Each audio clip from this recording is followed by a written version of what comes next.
It's a huge debate in the writing community, to outline or not to outline. That is the question, and in today's video, I give you my take on the answer, so stay tuned.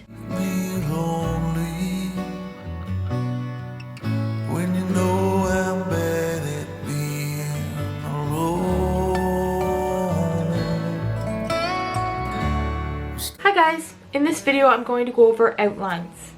Now, when I first started on this writing journey, I hated outlining.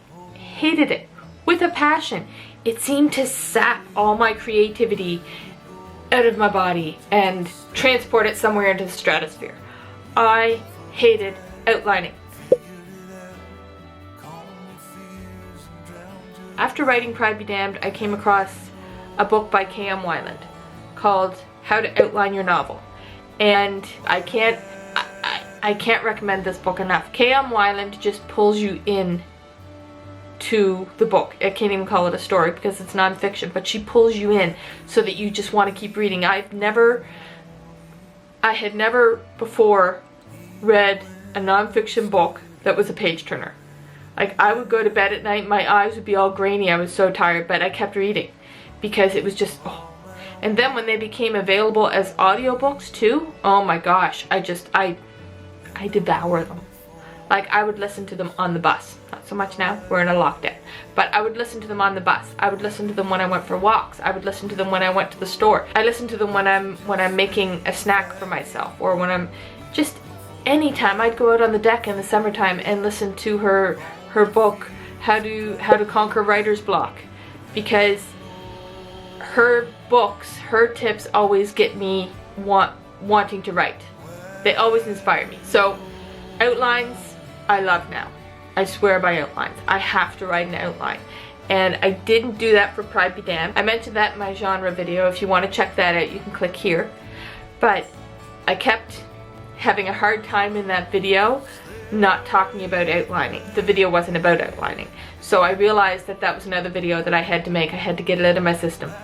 Outlines, they rock. First of all, when you're writing an outline, don't worry about grammar, don't worry about spelling, don't worry about structure, don't worry about whether or not your idea makes sense or if it sounds silly or whatever. Just write. Get it all down on paper. Please, just get it down on paper, because there's lots of reasons for an outline, and I'll get into that in a minute.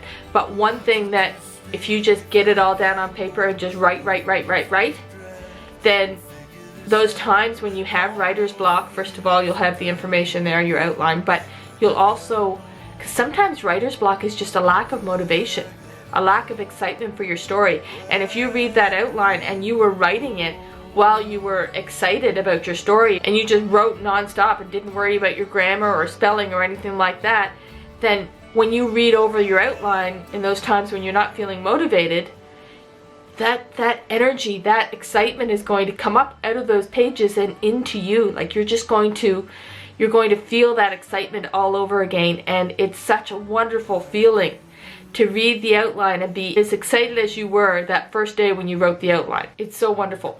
Yeah,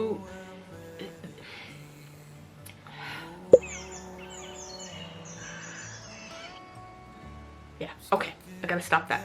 Alright, so outline can help renew your motivation and your excitement. It can remind you of where you wanted to go with your story. So it's like a map. Doesn't mean you can't take side trips.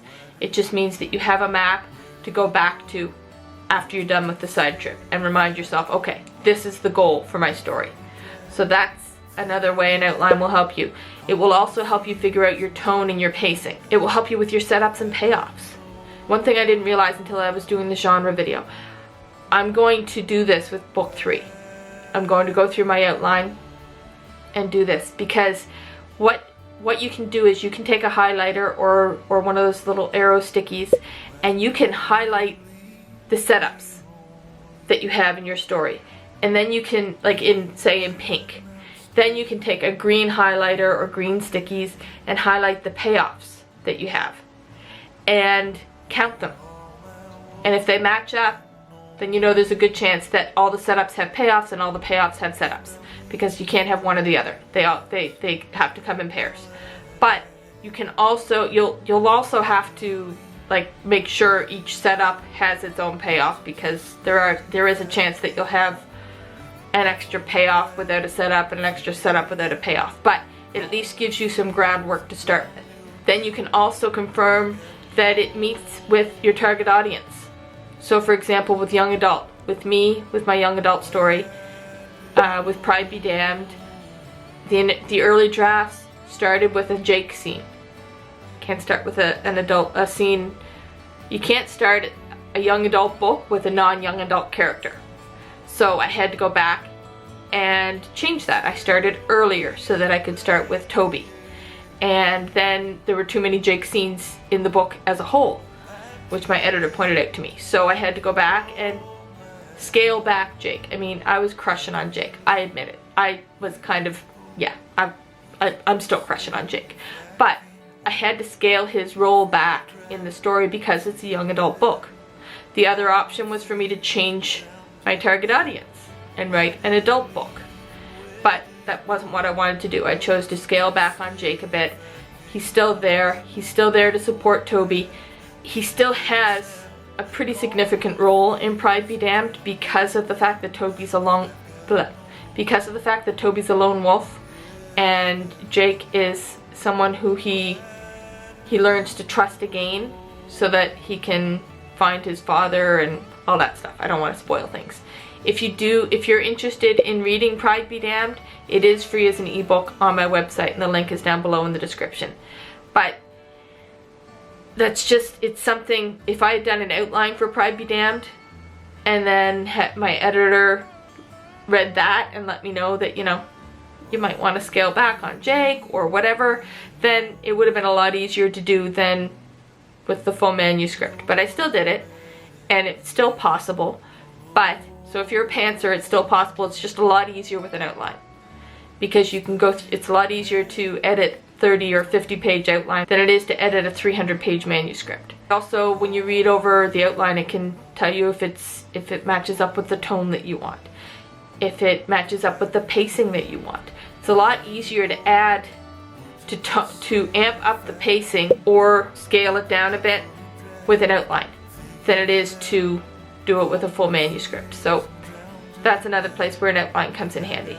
But you can also make sure that your main characters have more page time than your side characters, and that the protagonist has the most page time. So with my books, it's the Toby Garrison Chronicles. So he is the main protagonist. So with Good Samaritan, I had to make sure that Asher didn't end up having more page time than Toby. They're both teenagers, so they both fit as main characters, but the main character was Toby. When I wrote the outline, I could see in the areas where Asher was getting more page time than Toby, and I could scale back on Asher a little bit and give Toby some more page time. Once you finish your outline, it can also help you with your structure. It can help you make sure that that things aren't happening too soon or too late for the inciting incident, or it can help you make sure that Act 2 isn't lagging. There's always a danger with Act 2 being too slow. There's a lot that has to go into Act 2, and you don't want it to be boring for your reader. It's not going to be as boom boom boom as Act 3, but you still have to keep the momentum going in Act 2, and you'll know if you're succeeding in that in your outline. So you'll know if there's some areas where you should chop some scenes, or if there's some areas where you should add some scenes, or whatever the case might be. And k.m.weiland also has a book on structure. She has a couple books on structure. So how to structure your novel and 5 secrets to story structure. I recommend both of those. I'll link them in the description below as well. As you can tell, I'm a little bit excited about outlining. I hope you enjoyed this video. If you did, please like and subscribe below, and don't forget to click that bell so that you'll get notified when I upload new videos. Thanks for watching, guys. Have a great day and stay happy, healthy, and safe. Bye-bye.